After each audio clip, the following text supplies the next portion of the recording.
Hello, everyone, and welcome to this month's webinar, Active Shooter and Workplace Violence, Preparedness and Response. Our quarterly free webinars are available exclusively for our customers enrolled in our subscription services. However, because of recent tragic events and the seriousness of today's topic, we have extended this webinar to all of our active customers. Your safety is our main objective, and we hope that today's information and free tools help protect you and your employees. I'm Leon Frierson, the Publications Coordinator for Personnel Concepts, and I'm joined by my co-moderator, Karen Jonas, who serves as our Regulatory Monitoring Manager. Hello, everyone. Today's speaker is Richard Scott Mitchum, the Department of Homeland Security's Supervisory Protective Security Advisor for Southern California and Arizona. He has worked in military, law enforcement, and homeland security industries and is skilled in crisis management, law enforcement, security, emergency management, intelligence, and counterterrorism. He is a military and protective security professional with graduate certificates focused in security management and homeland security management from American Military University. Scott has a Master's of Business Administration with a concentration in human resource management and is a certified protection professional and physical security professional through ACES International. Thank you, Scott, for joining us today. Thanks for having me. Active shooter prevention in the workplace is certainly not a new issue, but has perhaps gotten more critical in recent years with the proliferation of tragic events, including most recently the mass shootings at Henry Pratt Company in Aurora, Illinois, Borderline Bar and Grill in Thousand Oaks. And although we can't stop these tragedies from occurring, by knowing what to do when it happens, we can save lives.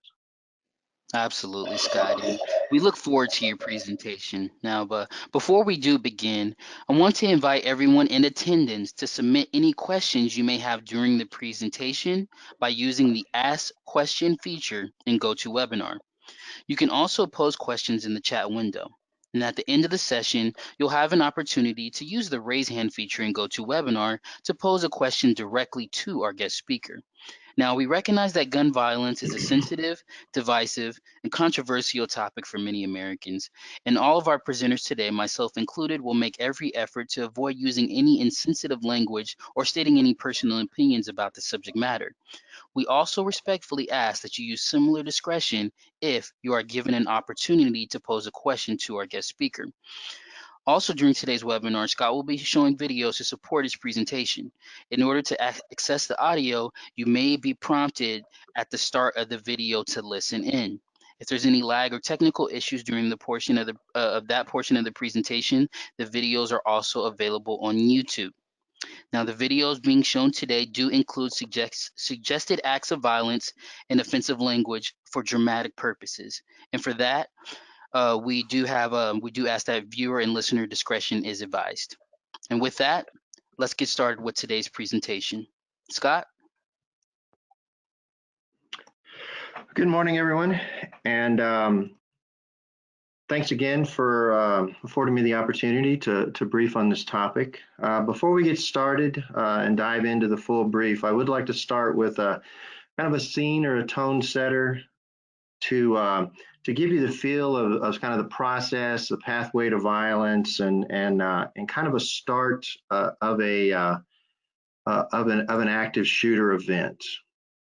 So I'll show you a video here, or at least a portion of a video. Thanks again, Scott. And a reminder to our audience, press play on the button to receive the audio. Thanks again. You treat me like dirt. Worse than dirt. Like I don't even exist anymore. And when you do notice me, it's only to treat me like shit in front of your teammates and the rest of the school. You could have any girl you want, but no. You have to pick Stacy, the only girl I've ever loved. How am I gonna compete against a football star? You'll find out.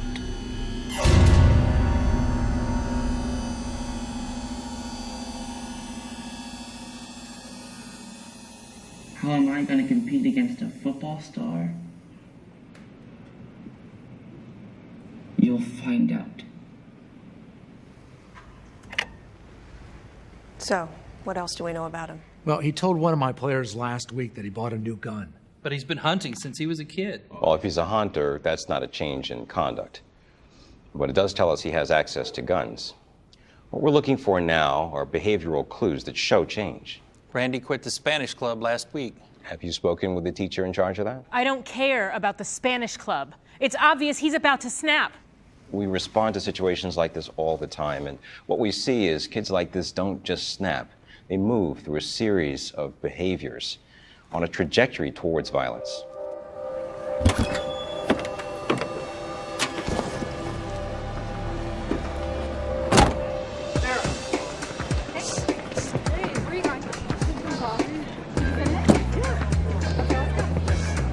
Hey, happy holidays. Happy holidays. You on your way home? No, this is just perfect. I Did you just not see me here at all? You were going the wrong way in the first place. Okay, calm down. I need license and insurance from both of you. Oh, my husband is gonna freak. Yeah, well, so's my mom, so thanks for that. Hey, I'm on my way to my last final now. Great. We'll be there in 30 minutes. Will you be ready to go when you're done with your test? I still have a little packing to do. Sarah! Mom, I didn't have time to pack last night. I had to study. This is a really tough class. Sarah, you know we have to be at the party by 3, and there might be snow coming. Mom, I gotta go. I'm running late. I'll see you soon. I love you. Bye.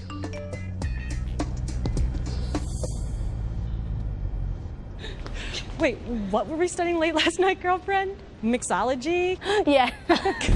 Excuse me. Sorry.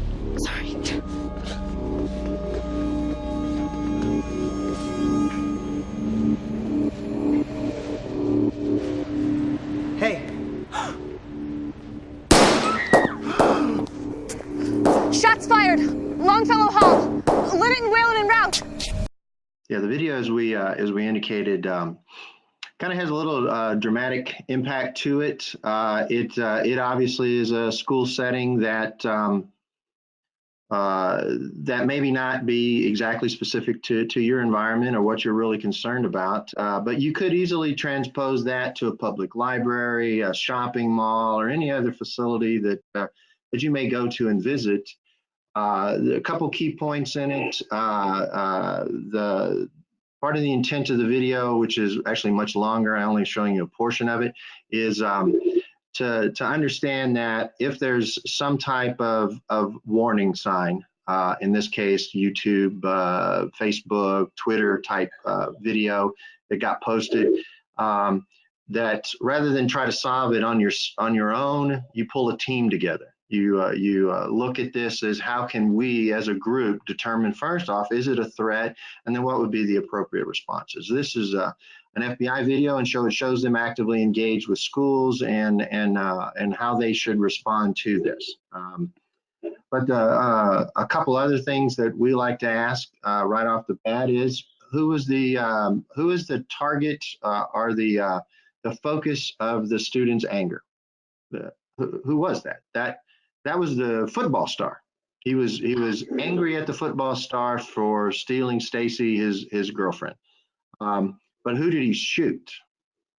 Standing in the middle of that stairwell, who did he shoot? Just a random person, a girl that just happened to be there. It could have been any number of the people, the characters that we saw right at the beginning that bumped into him, or any others that is randomly there. And that's kind of key to an active shooter event. While active shooters most often have a focus for their anger, somebody that they see as the kind of the culprit in their angst. That may not be the people they shoot. And so you could simply be in the wrong place at the wrong time. And so it's really good to be situationally aware, understand what's going on around you, and just be cognizant of everything. And then if you see some type of indicator, some type of sign that somebody is leaning towards a violent act, what should you do about it? And Scott, first off, I want to thank you for painting that picture of the video, specifically of the gentleman was mad at the football player, and then the passerby is who actually became the victim. There were there was a chunk of our audience that didn't get to see that video. So thank you for explaining that. And to our audience, just know that we will be sending the link to that YouTube video. That way you can get a visual of what Scott is discussing now. So thank you very much, sir. All right, thank you. Yeah, the video in itself is really good, and as someone from DHS, not that I like talking great about the FBI, I definitely know that that's a really good video, and that's why I use it. So with that, again, I am Scott Mitchell. I'm a supervisory protective security advisor with the newly renamed Cybersecurity and Infrastructure Security Agency. Every time I say that, I get a nickel from the government, so I'm really pleased to at least be able to say that, and I'm happy to be here briefing you on this topic. Our agenda today, we're going to kind of cover a little bit of a broader look out than just active shooters. I'm going to talk briefly about active assailants, some of the things that you need to understand, and active assailants being a larger group, active shooters being a component of it. We'll cover some overview and characteristic of what active shooters are and aren't. I'll give you some statistics, not to overwhelm you, but to just so that you can have a better feel and more awareness of some of the things about active shooters. We'll talk about potential indicators. For those that did see the video, they talk about a trajectory. We call it a pathway of violence. There's an incident and how that progresses to where someone may believe that their only recourse is to be a shooter. We'll talk about some workplace violence. I will show a second video at that point. We'll talk about a run, hide, fight, your personal response, what you can do if you're in the middle of an active shooter event. Talk about some protective measures that maybe you can do at your facility where you work or where you're going, just to be aware of some of the things. And at the end, I'll cover some resources and materials that you can use to get a little better prepared, a little more versed in some of the resources that are available to you at no cost out there that either DHS or other federal components provide. And then, of course, at the end, or throughout, if they come up, we'll have some questions and answers. So an active assailant is anyone that's actively engaged in killing or attempting to kill someone. But that could be by a variety of different means. We're focusing on active shooters today, but if you were watching the news just yesterday in Sunnyvale, California, there was someone who ran through a crosswalk and injured a number of people. Whether that was an intentional attack on somebody or they were under some type of influence, they haven't determined yet, or at least the last I saw. But the thing is what was their weapon? It was a car. And I know you've probably seen the news over the weekend, Sri Lanka, the suicide bombers. That, of course, is another method that's used, especially overseas. The key is that the person who's intent on ill intent is going to use what's most readily available to them.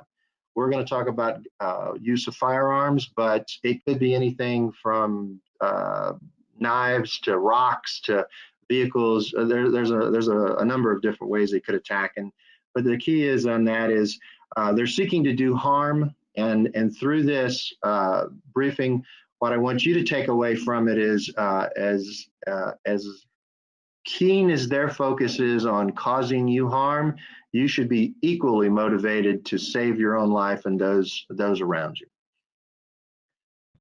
So again, active assailants globally, the global trend on terrorism is much broader and deeper than the United States. We have the events of 9/11, the Boston Marathon attacks. Those stand out in ours, but as we just saw, we're not the sole owner of active shooter, active assailants. The events over the weekend, use of improvised explosive devices, suicide bombers to kill hundreds of people. Shows us that this is an international concern. Overseas, what we do see is a more increased number of use of improvised explosive devices. Fortunately, very fortunately, in the United States, we have not seen that as often as a direct parallel to overseas, which is a good thing. We saw a year, 18 months ago in Austin, Texas, somebody was setting off explosive devices. If we had the Boston Marathon bombings, we've had a number of different attacks that did utilize that. But we have not seen that. And again, then there's a number of different things there, as we've spoken of, vehicle ramming, type of edged weapons. We're seeing an increase in the use of drones, especially overseas, in more of a combat situations, fighting in the Middle East. We're seeing drone increased use there. And we could have things like chemicals, the anthrax, those kind of things as a type of attack. And of course, armed assault by somebody intent on shooting people. So active shooter situations can happen anywhere. There is no safe place. DHS can't tell you if you go to your local 7-Eleven, you're safe. We can't tell you there's a location that has not had some type of attack within a sector or subsector. There is no, in general, you won't see shooting events here. It just simply is not true. They're everywhere. They're in hospitals and schools and malls, and we see that across the nation, very unfortunately. And though the perpetrators of these crimes may have some type of past record, violent acts in their background, that does not mean that everyone who's been an active shooter is like that. We've all sort of listened to the news. We've seen it in the papers where somebody will say they were the nicest people. I can't believe they did something like this. They were the person who babysat my children. I can't believe they would do something like this. So just because they have a history of violence doesn't mean they're going to be an active shooter. And because they don't have that history doesn't mean they won't either. So you just need to be situationally aware and that one size doesn't fit all. And again, there's two key points in active shooters. It's the nuts and bolts of it. There's a person intent on killing people with the use of a gun. Other than that, we can't do a cookie cutter approach and say all active shooter events are the same. There's no pattern or method. In general, we might talk about two kind of similar flows of an active shooter event. Not a distinct pattern, definitely not a majority of it. The shooters may start at a doorway and they're intent on killing someone, and they may move through the facility shooting anyone who tries to stop them until they get to that person in order to kill that person. Conversely, they may go into the facility intent on killing someone, shoot that person, and then try to shoot their way out. Those are two kind of different scenarios. Many times the person who shoots people going in and then kills the person of their intent, often they commit suicide. Not always by any means, but they've sort of met their goal and there's nothing else for them to do. And it's kind of like everything comes crashing down and they often kill themselves. The other way, if they shoot the intended target and then they're trying to get out, a lot of times that leads to engagement with law enforcement, security, armed security if they are there, and it becomes a different dynamic. And you have to kind of think, what might I be in that process if it's going on? What would I do? And that's really what we're hoping to get through this awareness brief is what would you do? They're unpredictable, they move, and the very, very key point is you need to be prepared and aware of your environment. I'm going to give you two slides here, and what I really want you to focus on is not the number of people killed or injured. What I want you to look at is what I highlighted on it, which were the locations.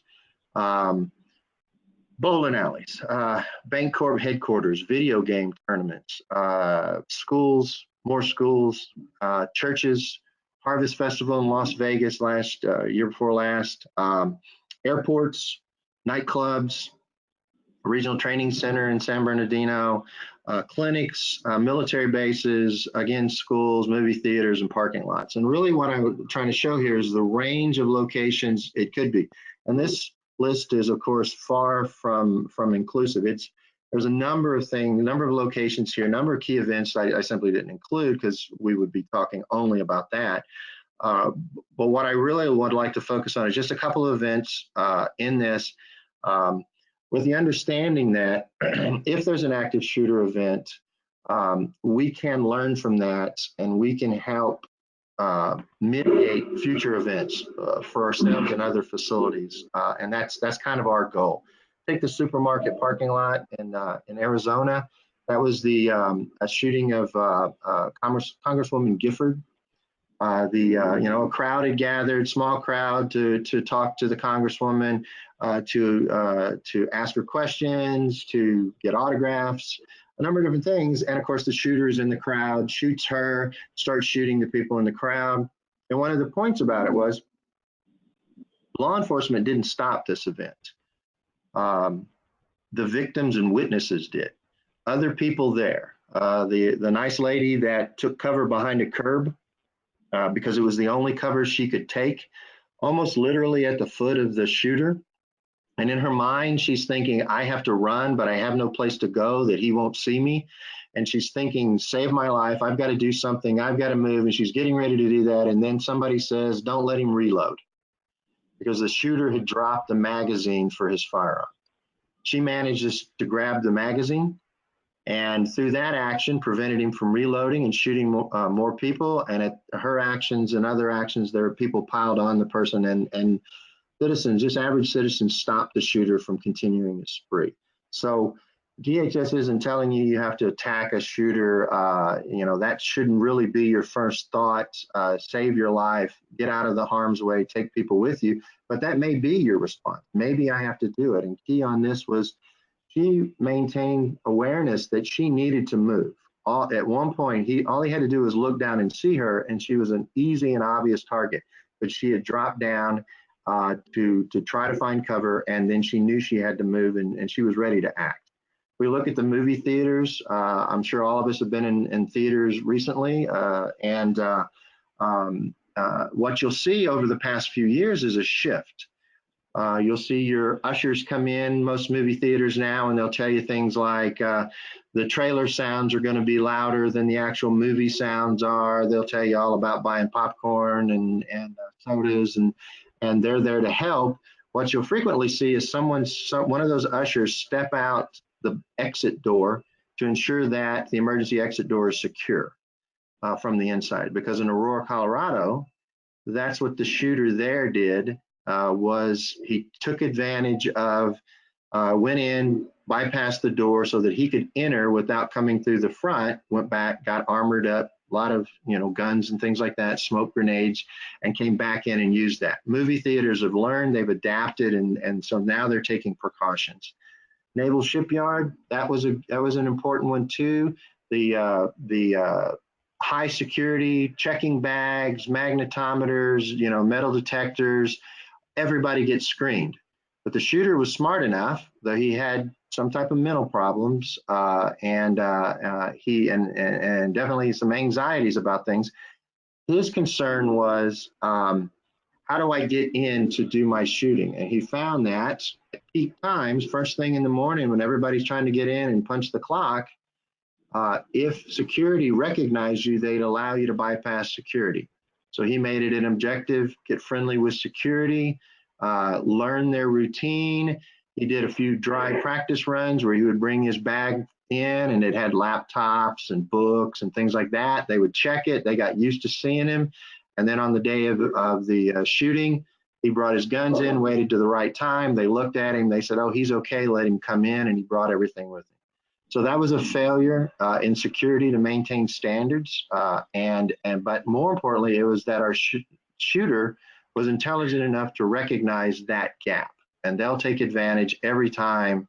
And as we've always said, we have to be right every time. They only have to succeed once. So looking at all of these different things, you can learn from these as well, and know that there is no true place that's safe. So just a quick few stats to throw at you. From 2000 to 2017, there were 250 active shooter incidents in the United States. So for that 17-year period, 250 active shooter incidents, as DHS and the FBI define it, which is 3 or more people killed.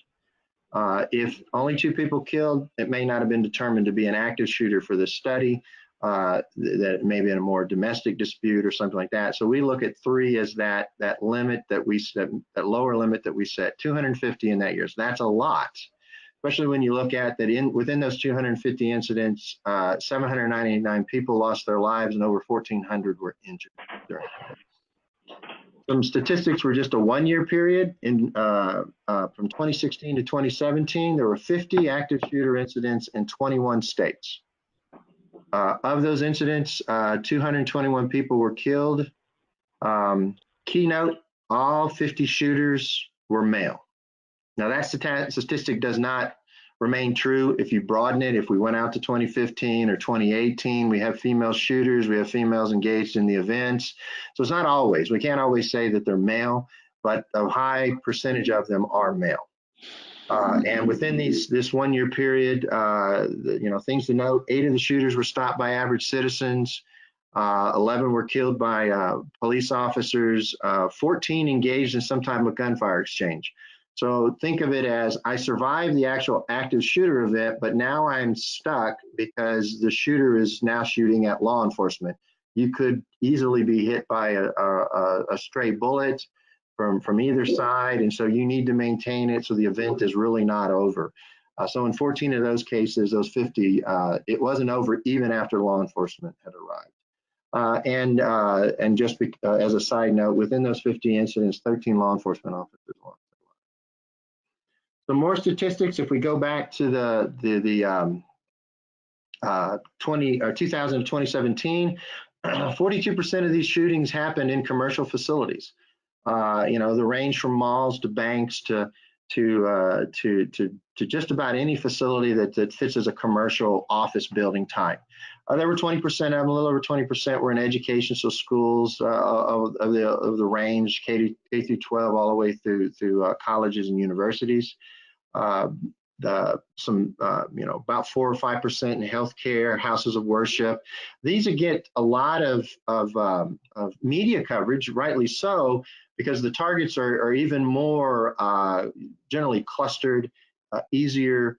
So I may have fewer attacks in a location, but a higher number of people injured, just because they're obviously not armed and they're frequently clustered. One thing to take on this too is we point out residences is about 4.8%, almost 5%. What we don't talk about a lot of times is the bleed over, no pun intended, the continuation of an event that started at home, that domestic dispute that went into the office, going through a divorce, you've got child custody and I didn't, you did something that impacted me at home, whatever it was, it ended up going to a work or other location. If you look at, some of the events that, especially when they dealing with children, younger kids, teenagers, a lot of times it's anger at their parents or something else that they couldn't get resolved at home. It starts at home, and then it goes to the other location. The shooting in Sandy Hook Elementary was a key case of that. The shooter had actually shot his mother and then went to the school to attack the people at school. So again, just to reemphasize, they can happen anywhere. But some of the potential indicators we can look at are those talking about fascination with previous shooting events. The expression of paranoia or depression, so maybe overreaction in the workplace. If actually you can see this list and you can look through it, the thoughts and feelings and behaviors, you could probably, if you turn an honest microscope on yourself, go, you know what, I felt depressed occasionally. Maybe I've been a little paranoid that they've been out to get me, especially like at tax time. I'm sure the IRS is out to get me, but you look at these and say, you know what, I could put myself in situations where, maybe I've at least exhibited some of these. So what we're not really looking at here are those type incidents. We're not looking at what all of us could kind of shrug off as, I was a little depressed today. I was a little overworked. Maybe I stayed out a little bit too late last night, partying and drinking.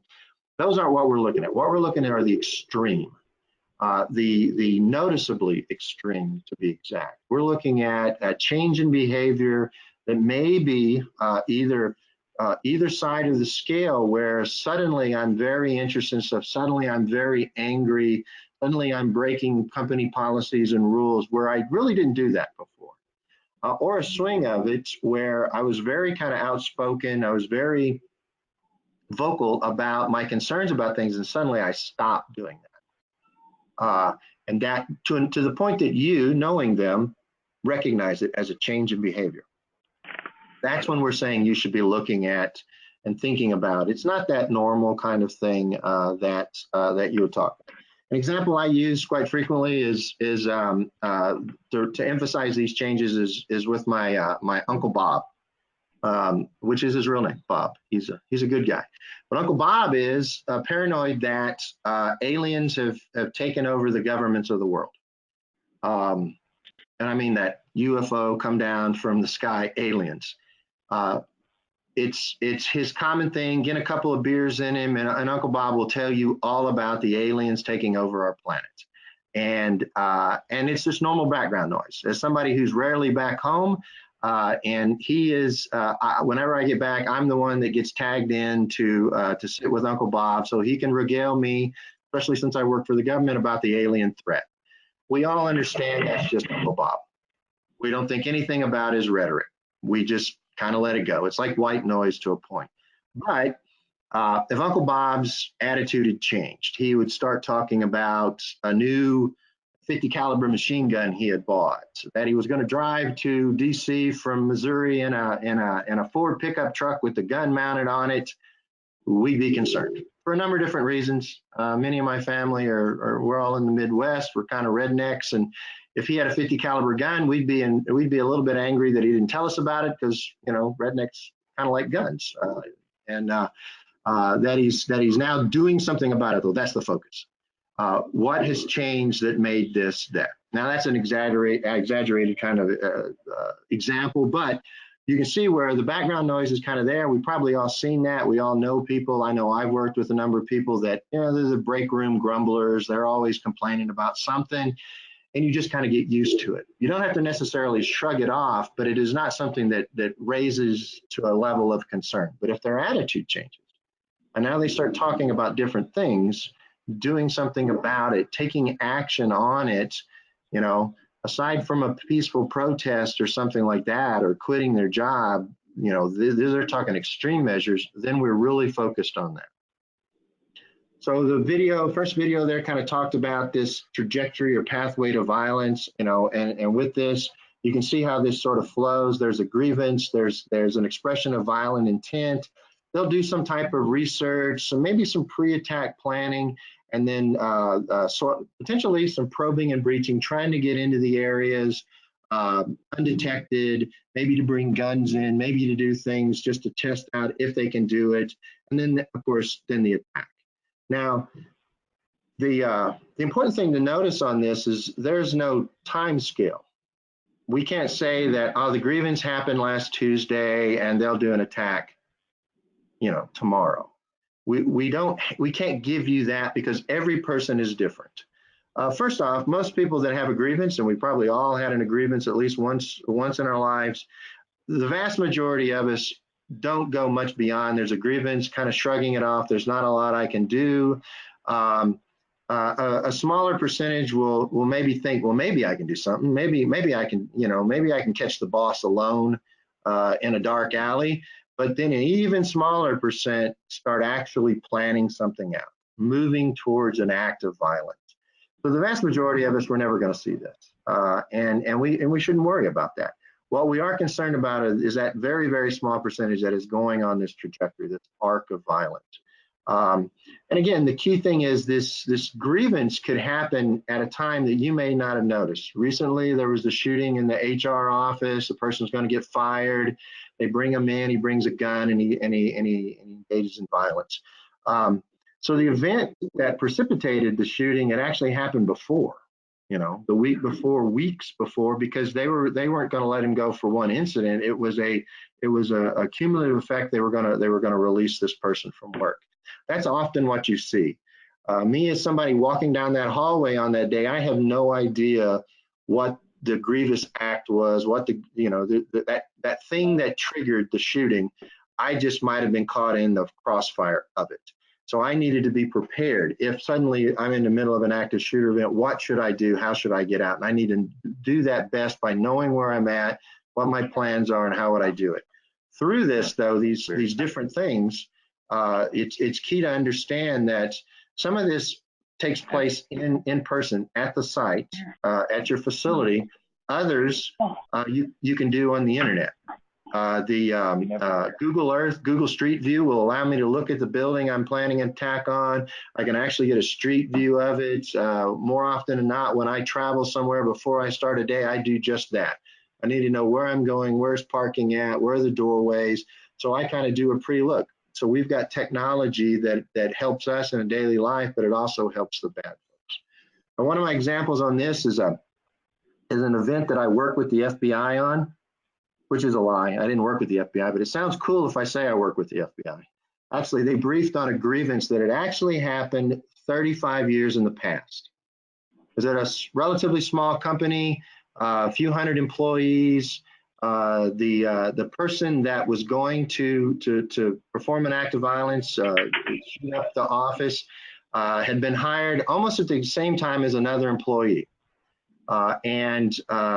35 years in the future, the other employee was about to retire as a senior vice president of the company. They had a split in their job that, according to the employee with the grievance, was the other employee had been giving an award that should have been his. Now, this wasn't some big bonus or anything like this. It was something small to the point that the other person, the senior vice president, didn't even remember getting it. It was a ability to park slightly closer to the exit door for a week, or it was leave 30 minutes early on a Friday, something small, but the other employee took it as a slight and held on to the grievance. And they became that person in the break room, never trust management, and just that grumbler. Interesting note of this, 35 years, the average time of employment at that company was only about 12 years. So the vast majority of the people there weren't even around when this grievance happened, and they weren't, they had no real understanding of why this person didn't like this. What you see using this trajectory was the catalyst became when they made an announcement that the senior VP is about to retire. This person heard it. He saw the invitation to attend a party. He started asking around and realized that guy was going to retire, making more money in his retirement check than he took home working a full 40-hour week. That spurred him to action. He became more vocal in the break room. He decided he was going to do something about it, and he let people know. He told them he was going to fix it. He was going to make this right. No one should ever trust management, and he was going to fix it. Of note, even they worked in a 3-story building, the second floor being HR, finance, the third floor being the executive suite where the bosses worked. In 35 years, he'd never once been to the executive suite of the building. Had never been there, refused to go there because that's where they worked. Suddenly, he's up on the 3rd floor walking around. He's looking at exits. He's walking down hallways. He goes to the president of the company's secretary, and he starts asking where the party's going to be at. How many people do you think can get in this room? Do you think law enforcement will be here? Is there a secondary exit? He starts asking all these really strange questions to the point that the secretary gets concerned. She raises her concern to security and upper management, and they reach out to law enforcement. At the same time, the man's wife had taken concern because he had changed his attitude at home. He locked one of his bedroom doors, put a lock on it so that she couldn't get into it, and she had noticed that he'd been making a lot of purchases at the local gun store. So she reported it to a family member who had a friend in law enforcement who also reported it. So you had 2 little reports coming in at the same time. Law enforcement took a look at it. They called the FBI in. They showed up to do sort of a welfare check at the guy's house. They knocked on the door. He opened the door and said, "Oh, you're here to stop me." Yeah. And they then proceeded to into his house, and he explains the entire plan for him. Takes him in his room, and he has purchased new weapons as well as had his old weapons. He has a whole scripted outline, and he is ready to launch the attack the very next day, because that's the day of the party, if they hadn't got there in time. So it was key that people noticed his change in behavior, and they also reported on it. Now, through this, we're not trying to knock someone who has a grievance. Far from it. Everybody has a grievance, probably at one time or another. That grievance is true to them. We're not knocking that. It's the ones that we get into that are on this trajectory, this pathway to violence, that we're really concerned about. Hey Scott, first off, I want to say thank you for all the information. Before we do get into the next video, we are hearing some background noise. I just want to make sure that there's nothing that's unmuted from your device. So just be conscious of that as we go into the next video. And then for all of our audience members, thank you for bearing with us. We will be heading into an additional video.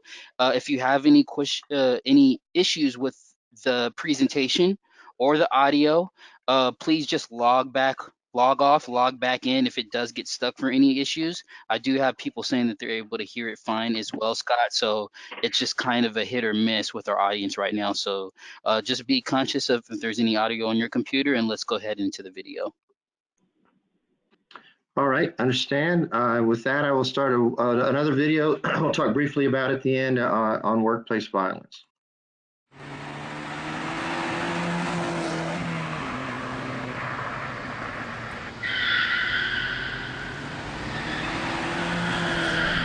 She can't take half of my money. I'm the one who worked for it. You're a lawyer. Do something about it. She's getting the house too? What are you, blind? Hey!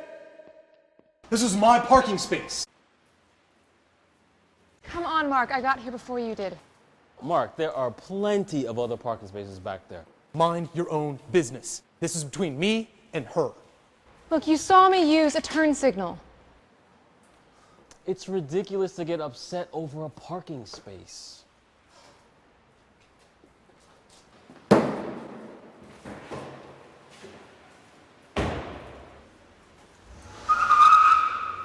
Jeez.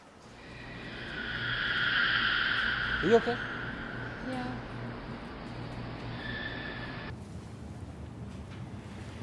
Hey. Hey. Hey, Leah. Good morning. Good morning. Well, good luck at that presentation today. Have a good day. So what is eating Mark? He used to be one of the nicer guys around here. I know. He's been really difficult to work with lately. The other day in a meeting, I heard he left in a huff, and last week at lunch, okay, I saw it. He totally flipped out because the waitress got his order wrong. Well, I heard he was going through a really messy divorce. Oh, that's no reason to threaten your coworker, you know? Mm-hmm. We should go to HR. I really don't want to do that. I don't want to spend my whole morning at HR. Hi. Hello. Hey. I heard about what happened in the parking garage. Are you okay? Yeah. Yeah, it's just not a great way to start your morning. No kidding. How did you hear? Office gossip. But don't worry, I will take care of it, okay? Thank you. No problem. Gotcha. All right, see ya. See ya. Bye. Have a good day. You too. Thanks.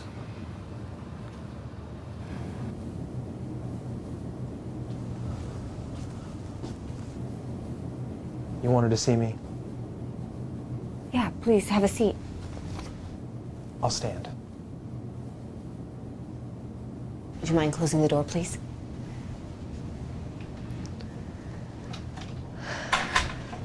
Mark, I heard about the incident today in the parking garage. I have to tell you, there have been some consistent complaints about your aggressive behavior, and that type of behavior is not acceptable here. Do you understand?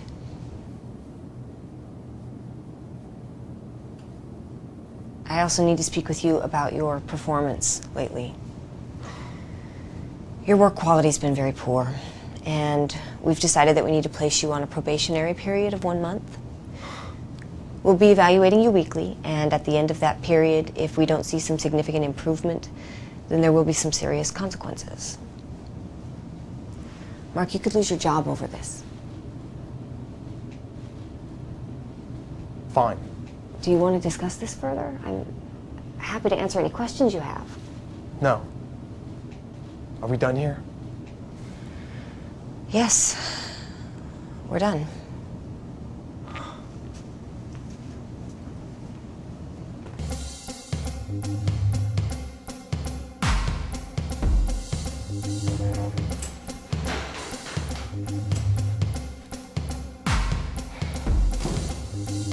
This is it. I can't take this anymore.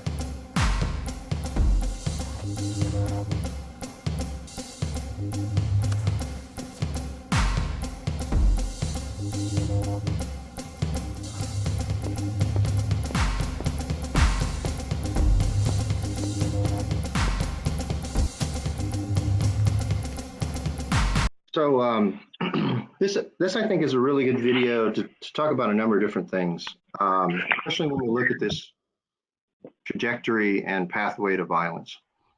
Some key notes in it: the inciting incident appears to be in the parking lot, but it's really not. This is one of those examples that, in this case, Mark is going through a really nasty divorce. It's to the point that other employees know about it, and even the employee that was accosted by Mark sort of defends him because he's the nicest guy and he's going through this divorce. So there is an outside thing happening away from the office that is now impacting his work performance. He's acting more violent. He's having an outburst. He's noticeably changed in his behavior. And so with this, he then gets called into manager HR office, and she decides, or the decision has been made to put Mark on probation. And throughout this, there's a number of things that I think that folks should, kind of think about. At least I do with my limited HR background. I look at it as maybe I could have handled that. If it was me, maybe I could have handled that meeting a little better. Mark obviously is going through a situation here. Maybe there's something we could do to help get Mark off of what could be a pathway to violence. Maybe he's overworked, maybe he's overstressed because of his personal life, and it's impacting his work. We want to keep Mark. He's a good worker. I want to make sure he stays with the company. So we're not going to excuse his behavior, but maybe there's something we can do to pull him off the ledge, to move him away from the tipping point of doing some type of act of violence. Saying that, maybe I could have handled the meeting a little better. Maybe I could have done it in 2 meetings. Maybe I needed to first find out why Mark had poor performance before punishing Mark for his poor performance. Maybe I needed an exchange with that.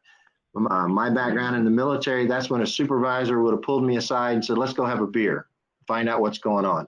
That kind of thing of maybe I can help reestablish a connection with one of my employees. Maybe there was something I could do.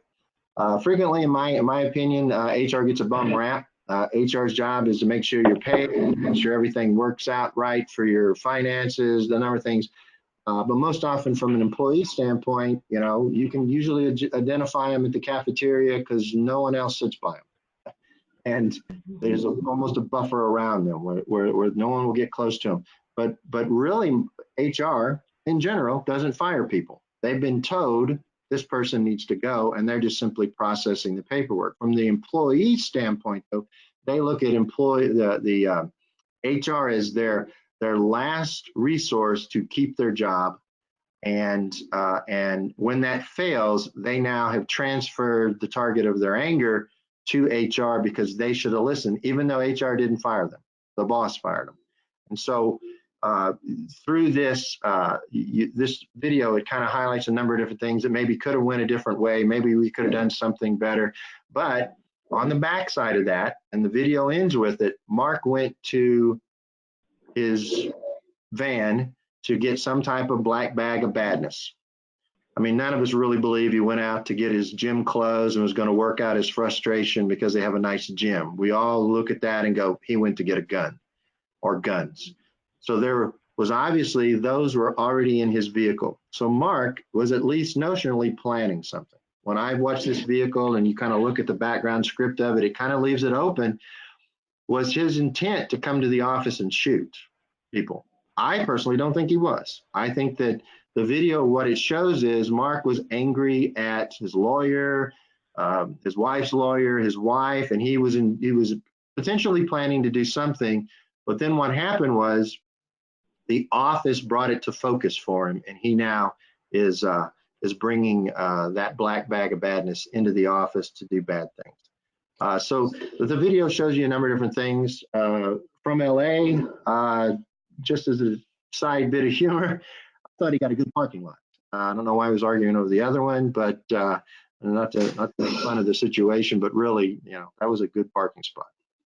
Yeah, not bad. And Scott, I actually want to thank you for sharing that with us, especially your point on how HR obviously, receives the brunt of that backlash, specifically because a huge chunk of our customers are related in HR, and that's why they're here today, because they do have to have these difficult situations sometimes with employees. So thank you for making that personal for us, and thank you for that information. Appreciate it. Oh yeah, sure thing. So really taking a look at that video, or if you were to go online and look at any of the videos, the key thing I think you should ask yourself is, what would be my response in that? Well, at that point, if there was throughout that video or even that first video, where would I put myself in any of those positions, and what would be my response? What would I do? As an employee, as a manager, just somebody who happens to be sitting in a restaurant or a baseball game or something like that, what would be my response if something happened?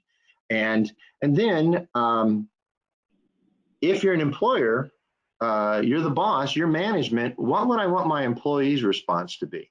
You could take a look at this last video from the workplace violence. Maybe the manager didn't know about it because they didn't tell the manager. The manager was kept out of the loop. Wasn't aware that Mark was having personal problems.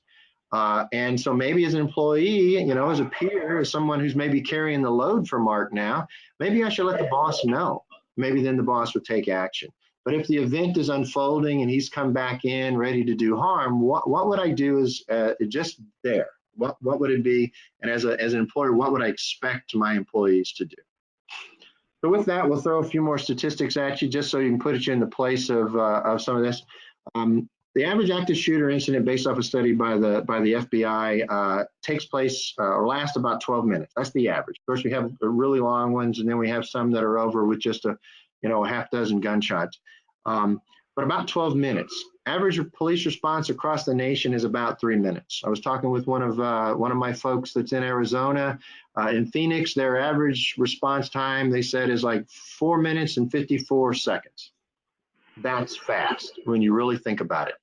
A number of folks, though, don't live in a town or a city where you could get police response. They live outside of town where the sheriff's or the closest police department's response, could be 20, 30 minutes. But just think it's 3 minutes. The 3 minutes could be after the 12.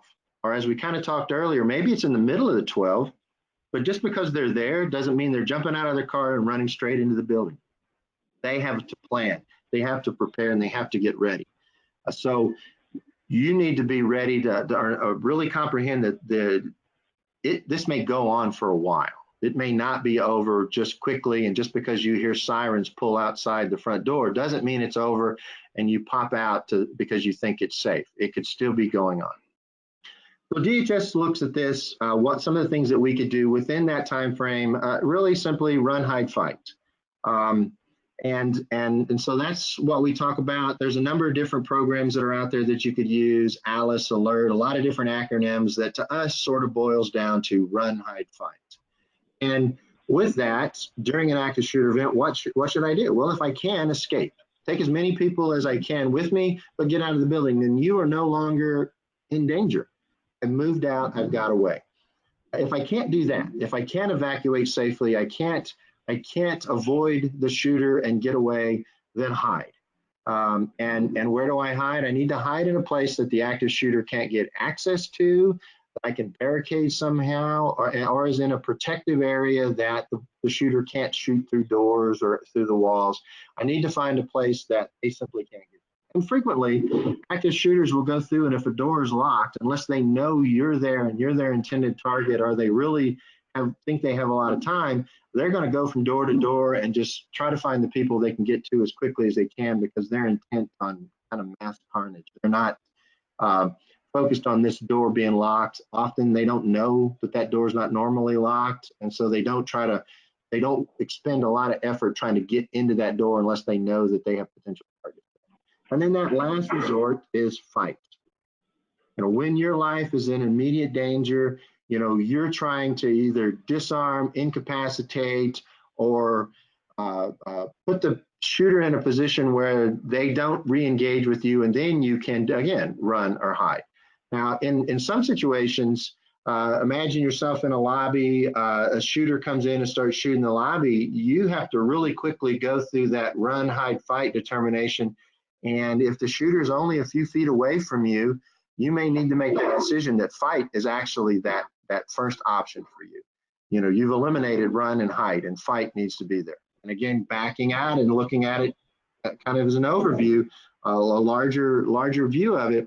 They're intent on killing you. You should be intent on saving your own life, equally or more. Your life is precious to you, so you should be intent on saving. So really through this, it's important to train employees that they can react if they are confronted with an active shooter. These situations, again, evolve quickly. There's a number of decisions you need to make. Can I get out the door to the right or the door to the left? Again, if you're in harm's way, what do you do? And if you're in your office environment, what is your plan? What's the company's plan? What's your organization plan? What do you do in an active shooter event? So one of the things to think of too, again, as we talked about that average of 3-minute responses, what is law enforcement going to do? Law enforcement is going to show up. They're going to take a tactical approach to entering the building. They're going to wait. If that first officer on the scene can't easily assault and render the shooter, incapacitate the shooter, they're going to wait for somebody to come in because they need somebody to watch their back. And then they will enter. It is a rarity that you will not see law enforcement enter, and often if you actually have access to 911 conversations where they're calling for backup, they're demanding backup faster than backup can get there. They want somebody there because they want to go in and stop this, and that's what you see. So key for you understanding is they're going to go in as a team as best they can, whether that's a 2, 3, 4, 5-person team. They're going to go in and they're going to stop the shooter. They will not stop to render aid. They will step around you, step over you in order to keep other people from being wounded and injured and shot, killed. So you have to understand that you can't reach out, slow them down, even though you may be grievously injured. They're not able to do that because they're trying to save other people's lives. What they're really trying to do is create at least a warm zone where they can then potentially bring in first responders to render aid. And the only way to really do that is to stop the shooter.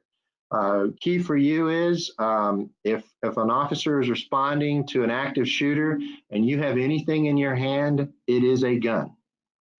Because they're going to be focused on anybody carrying anything that looks like a weapon, and most people's cell phone cases are black cell phone cases, and they're going to see that as a weapon. Frequently because they're moving, they're hyped up and they're nervous as much as you are, and they're trying to see something, and so it's best to you to empty your hands, don't have anything in them, have your hands up and do whatever the officer tells you, whether that's keep moving, lay down on the ground. They're trying to get by you to stop somebody that's the actual threat. What you can also do with law enforcement, first responders to help them is when you're safe, when you're able to make a phone call, call 911. Tell them what the shooters look like. Tell them how many shooters there are. Describe them, what clothes they're wearing, what kind of guns they are, how many people have been injured. Give them information so they can better respond and more quickly end the threat. It's important that This is different than some of the other things. If anybody's ever taken CPR training or something where there's that moment when you're about to start the CPR process, if you're going to be the one, doing compressions or whatever, you're going to look up and tell somebody, you call 911. In this case, that's not the case. Everybody that can should call 911 because you may be the person that saw the second shooter. You may be the person that realized they're doing something to the doors or they brought in boxes. I wonder what's in those. That might key law enforcement to think maybe they're booby trapping the doors. Maybe they're bringing in explosive devices, which was what happened in San Bernardino in the Waterman incident. The husband and wife actually brought in explosive devices. They didn't go off, but law enforcement weren't aware of that and they were focused on stopping the active shooter. So you need to tell them that you're the best witness, you're there for that.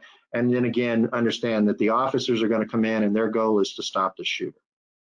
Now, from a manager standpoint, what can I do to better prepare and better educate my people so that they can take the appropriate responses? Well, first off, if I'm in an event, I need to remain calm. I need to take some type of action. Hopefully what action I'm taking are what we've planned to, that we have plans, that we've exercised it, like a fire evacuation drill or an earthquake drill. We've also worked through an active shooter drill.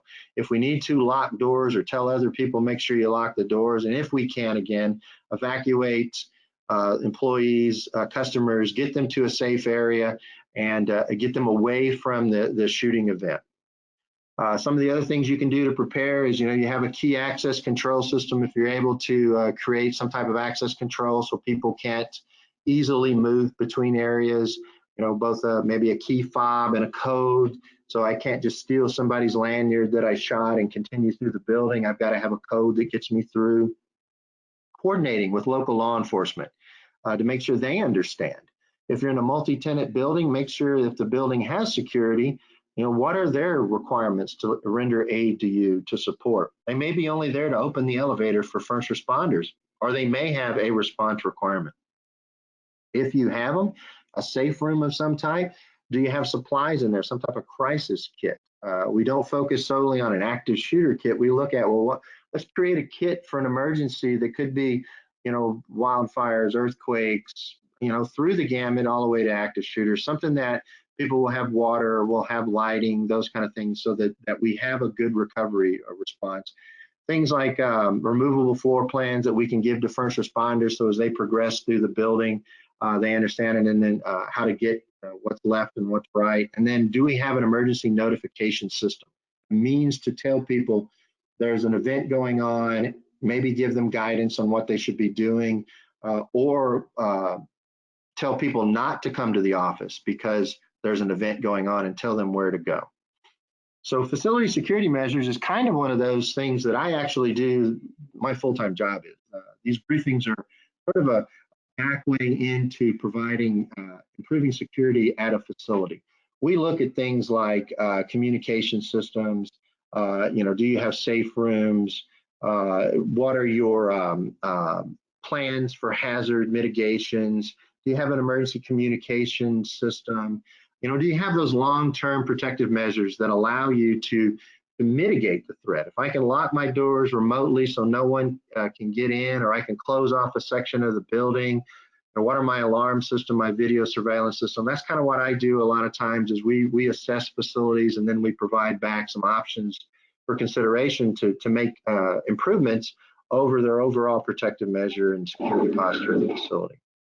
Now, Scott, you did mention safe rooms. I just wanted to touch on that because we do have a lot of small employers in our customer base. How could they go about establishing a safe room for someone that didn't have a, a good budget for it? And could you maybe suggest an alternative? And then also, I wanted to just let the audience know that if you did have to get out here in the interest of time, we will be sending out the entire audio of the presentation via email after today's webinar. So if you do have to go, hopefully you'll listen to the end because there's going to be a lot of good information that you will get the information that will be spoken about today. But if you can expand on safe rooms just quickly, Scott. Oh, sure. And there is a guidance out there through DHS. You can look on the DHS website. There's actually a guide for safe rooms. It's more designed for natural disasters, but the concept is there. What you need is a a room that will sufficiently fit everybody in it, and then it be solid enough, generally concrete walls or some type of reinforced structure that someone can't shoot into. Again, with doors that can be locked on the inside and to prevent somebody from gaining access, hopefully with an alternate evacuation point, maybe access to a rear stairwell that's not immediately accessible to the shooter so you can evacuate out of it. A lot of times what I see is people, agencies and companies will convert their break room cafeteria to their safe room. They'll reinforce it. They'll make sure that you can lock it from that. And often those have a bathroom adjacent, so people could, they're in there for an extended period, they can use the bathroom, maybe have access to food, and often or not have some type of alternate escape door that they can avoid the shooter with that. And then again, if there's any specific questions, then you can address those to me.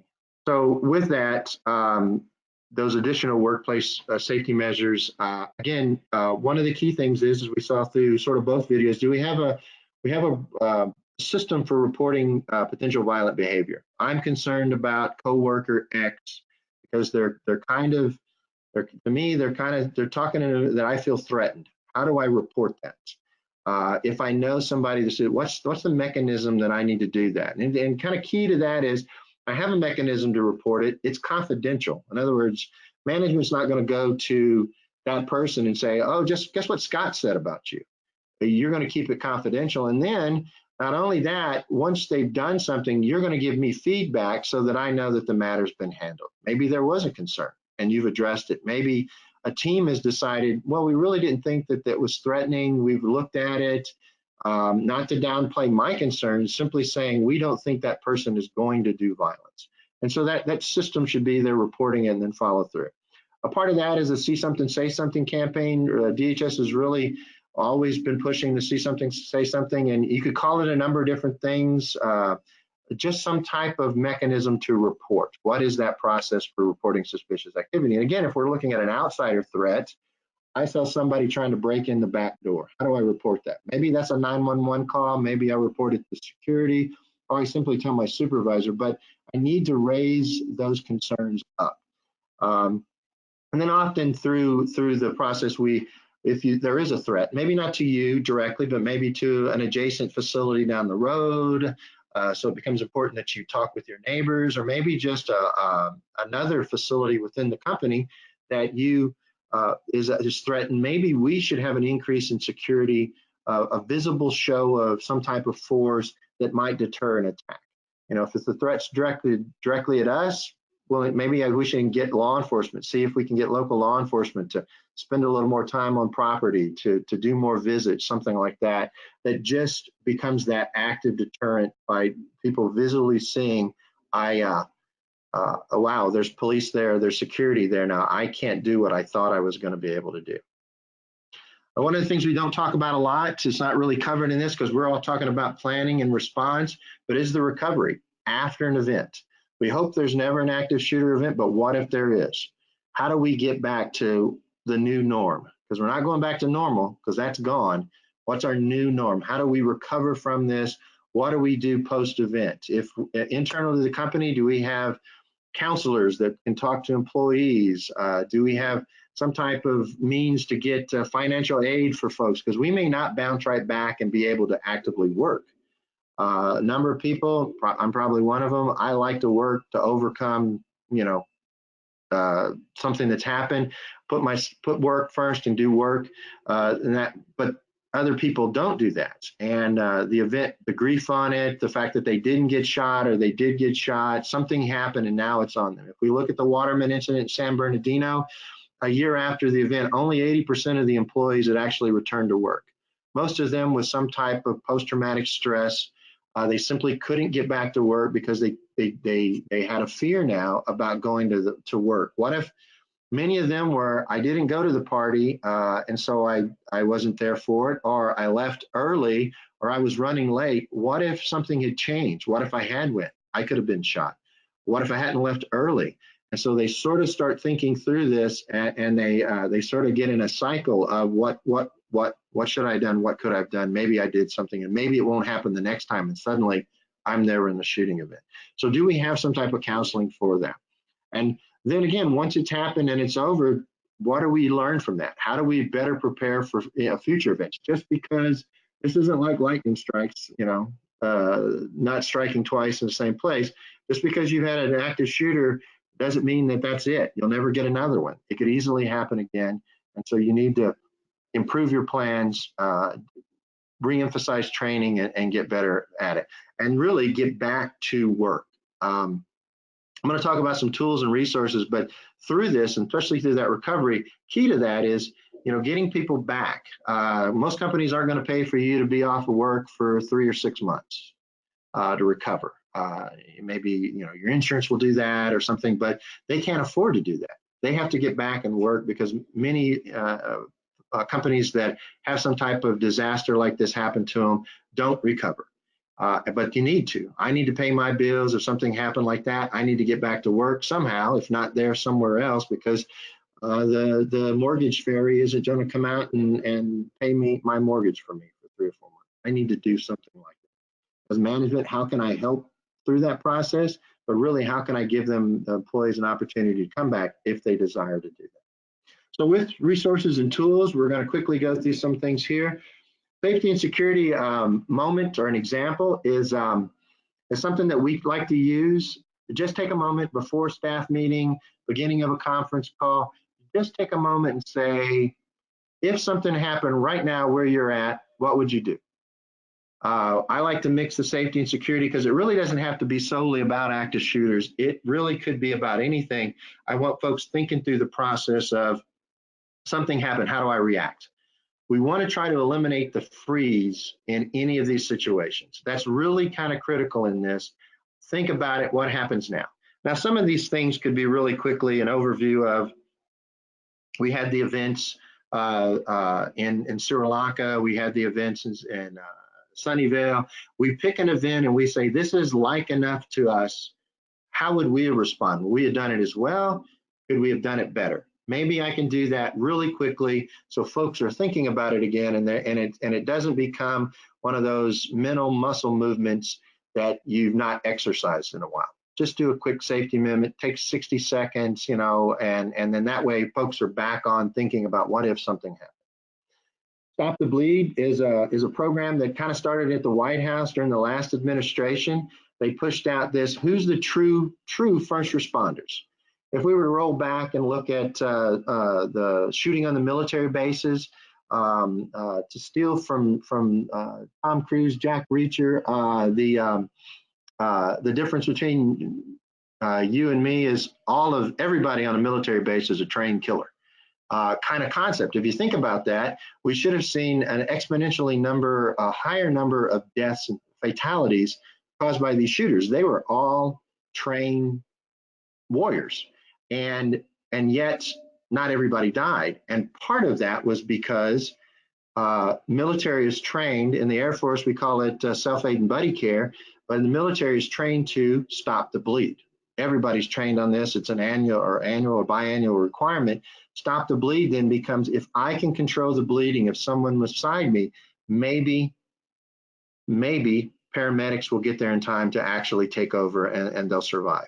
If we look at the shooting of a Congresswoman Gifford, one of her aides had taken a course like this in high school and actually was one of those that first rendered aid to her, and the medical team says that he was keenly responsible for saving her life because he helped control her bleeding and then extended her life.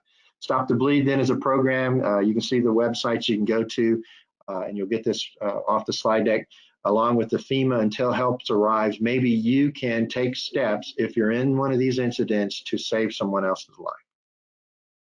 DHS provides a number of training and outreach materials. In addition to briefings like this, 90-minute, a little bit longer briefings where we cover a few other things in person at your facility. We have active shooter workshops that are full-day workshops across the country, about a dozen of them a year. And so if they come into the area and you're interested in those, it's sort of, or you'd like to host one maybe, these are large groups. These are 100, 200 people groups that we we pull in, we'll bring in folks, FBI, a number of different speakers, and we'll give a sort of an extended version of this active shooter brief.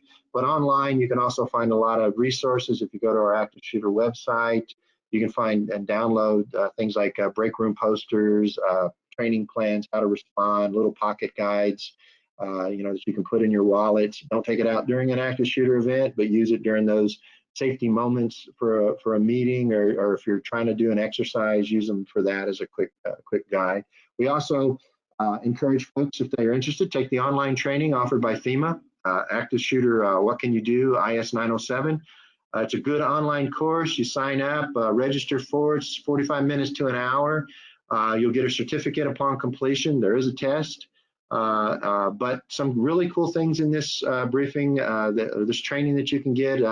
One of them that I like is you can actually listen to different gunshots. If you've never really heard gunshots, this training kind of gives you a test on what was that gun, what kind of gun was that, was it a gun? And it helps you kind of think through, did I hear a gun or was it a car backfiring? What should I do? And then with that, my final thought is I've appreciated the opportunity to speak with everybody here to brief on this topic. And really, if I had a kind of a final thought to offer to everyone is no one's going to ever fault you for having an active shooter event at your location. That's their fault. They brought it to you. What they will kind of fault you on is if you don't have a plan and you don't follow your plan. But most importantly, and what I want you to take away from this briefing in particular is this briefing will not prevent an active shooter from happening. We might mitigate it, we might defer it, but what I hope that you've got out of this is enough information that if you hear gunshots or you see something that could be an indicator to it, that you won't freeze, you won't ignore it, you'll at least give you enough to act upon and save your life and those around you. And with that, thank you so much, Scott, for reviewing this information with us. Before we end today's session, let's take a moment to answer some questions from our audience that were submitted during the presentation. Leon will ask the questions on behalf of our attendees. I also want to quickly mention that if today's webinar has inspired you to implement a workplace violence prevention program, we can help. Personal Concepts Workplace Violence Prevention Training Program is an all-in-one training resource created to help employers comply with OSHA's General Duty Clause. The program includes materials based on recent OSHA guidelines and the latest guidance from the Department of Homeland Security, such as easy-to-use presentation files, quick reference job aids, employee quizzes, training acknowledgement forms, and a facilitator's guide. For more information, visit our website at www.personalconcepts.com. Leon. Thank you both, Karen and Scott. Much appreciated. Great information, Scott. So we were listening intently, and we got a lot of actual questions and responses from our audience. But first, since this is a webinar first with our video that we did go ahead and put out there, we're going to actually have someone tap in live. So we have Jill out there. She had a very specific question about her workplace. So I wanted to grant her the opportunity of actually posing the question live during the webinar. So Jill, if you're available, can you go ahead and speak up? Yes, hi, thank you. Can you hear me? Yes, we can. Great. Our question is, what additional practices and response measures should we consider for large summer children's camp that's held outdoors in a public park, aka open space, and where we have approximately up to 800 people a day gathering there, and where there's actually really no place to hide? Good question. The DHS actually has a crowded spaces, open spaces resource guide for you that you can actually look at. I think it may be one of the documents that will be provided through this. But it really becomes important for events like that. My experience is your engagement with local law enforcement and the determination on whether you're going to have some type of security force there. Not necessarily talking an armed security, though that may be something you'd consider, is a presence of security there to act as that visible deterrent in it. It's understand the area that you're going to be at, and children, I know really if something happens, they're unaware and definitely emotionally not able to handle what's going on and process it more often than not. But how to get them away or get them as safely as you can, or at least put them in a place where they're less likely to be injured. So really develop a plan with local law enforcement in concert with them, hopefully. If you do have security of a type anyway, what are they looking for? There's additional training for that, screening practices, some type of surveillance awareness, looking for those outliers, those folks that just don't fit in, the trench coats, the heavy bags that don't fit in a summer environment, and then developing a policy and a practice of what do you do if you have suspicion there of that. Awesome. Thank you. Thank you, Scott. And Jill, I hope that answers your question or at least gets you on the right path. Yes, thank you. One is an affirmation that yes, we do have security in place and we do have a current plan in place, but these are great reminders of some things that we need to go back and review and make sure that that we do touch base and engage with our local law enforcement, as well as putting in some other response and protective measures. So thank you for taking the time to answer that question. Sure. Sure, thank you as well. And Scott, you did touch on the resources that you did have in the presentation. Now, I know we will be providing our audio recording today, and I'm assuming that we can have your presentation to provide to our customers as well, correct? Correct, yeah, I'll send, I think I've sent a PDF version of it. We're generally not allowed to share our actual PowerPoint presentation, but we can send a PDF version of it, which you can then gain access to the links as well, and use that to look at the resources. All right, thank you. So yeah, we'll do our homework in the background, making sure that we can provide everything that will go out to you guys via email. And so hopefully you guys will get everything you guys see today in addition to the recording. I did have two more questions, Scott. I do know we're running low on time, but everyone did wait quite a while to get to this part of the presentation. I want to make sure that we do fulfill. I have a question for Rami. He asked, I worked in an independent pharmacy in a small town. In the event of a threat, we can lock our pharmacy department door, which would prevent access by the threatening person, but also by some of our other employees, which are in the retail section of the store. In the event of a threat, do you recommend locking the door to protect the pharmacy employees in that section, even if it means excluding employees who are not in the pharmacy department? I thought it was interesting because obviously, it's a touchy subject. Is do you protect who do you protect in situations like this? So I was hoping you could touch on that and provide some information for us. Yeah, this is one of those that I have to give an answer that's almost a non-answer. Definitely won't give you a yes or no way. I mean, that's really an independent call. I work with a number of hospitals that, for their active shooter policy, doctors and nurses are adamant they will not abandon their patients. It's the oath, it's their profession. They are not abandoning their patients. And I go, that's a brave thing to do.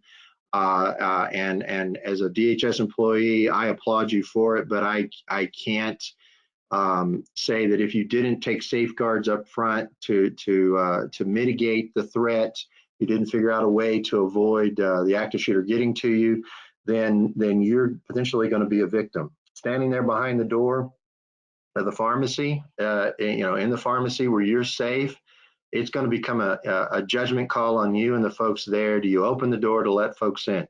What you may be able to do to help mitigate that or make a better decision is, if you have cameras outside the doorway with monitors on the inside, at least you can see what's going on, and you can hopefully time maybe opening the door to let folks in, because you can see that the shooter isn't close enough to you or isn't in proximity that they could then gain entrance to you or at least shoot through the door. Honestly, it's going to become a judgment call. While I'd be happy that everybody is the current version of John McClane and respond like you would in Die Hard, that doesn't necessarily mean that that's the best call for you and the rest of the people there. You really honestly have to make that call yourself. And what we could do is try to figure out things like cameras or some way to give you time to let other people in. But honestly, you may be at that point where to protect everybody behind the door, you simply have to shut the door and kind of live with it, because you would live and they may not. So yeah, it's I mean, I would hate to be put in that same situation myself. So you have to think, wow, what could I do to do that? Maybe there's a way around it somehow. Right. So obviously that was a tough question to answer, but I thought it was an important topic to at least brush on with the audience. So thank you for that. And I do have one last question. I do know we're running late, but there's still 400 people here in attendance, so we want to make sure that we are addressing as many as we can before we get out of here. So earlier in the presentation, you put up a stat that 50 shootings occurred in about 21 states. And I was wondering if you could shed any light on those 21 states. Are they coastal, or are they the flyby states, or is there any information you can give us as to where those shootings took place, or anything that could help prepare our audience for preventing this type of thing to happen in their workplace? Yeah, I mean, just off the top of my head, the top 3 states were California, Texas, and I want to say something strange like Massachusetts. It was kind of the states you would think, but not others. And part of the reason California is there just because of the mass population. Since statistically, we're going to have more shootings just because we're such a large population. But the report, those references actually come out of a U.S. Secret Service report, which is available online for anybody to get. I will get that link and share it back with folks if they're interested, and they can actually dive more into those events, some of the statistics that are behind it. Some of the statistics are kind of strange. There's one in there that a large number of active shooters have parking tickets. It's a statistic. That's a throwout statistic. What did that really mean to anything? We should target people of concern that have parking tickets? No, it was just a stat. So some of them you have to take a little bit with a grain of salt, but other ones are really key. They talk about that relationship between male shooters versus female shooters and things like that. So I'll get that link to that, and I'll share it with the group. All right, thanks again, Scott. And unfortunately for our audience, we have run out of time. All unanswered questions will be forwarded to Scott via email, and his responses will be sent out to all attendees in the coming days. So keep pouring those questions in, even after we close out. We can get you those responses along with the presentation and recording. And I do want to send thanks to everyone who submitted questions, especially Jill, who presented or presented her question directly to Scott. Thank you so much. And thanks to Scott for taking the time to answer those questions. Karen, you take us out? This concludes today's webinar. Thank you for attending today's presentation. Please stick around after the webinar to take a quick survey. We appreciate your input in developing future webinars. We hope that you found this information useful in understanding how to prepare and respond to an active shooter and workplace violence. Thanks again to Scott for being our guest panelist. We look forward to continuing to work with Scott on future presentations. To all of our attendees, thank you for choosing Personnel Concepts as your provider of workplace compliance solutions. Have a good afternoon, everyone.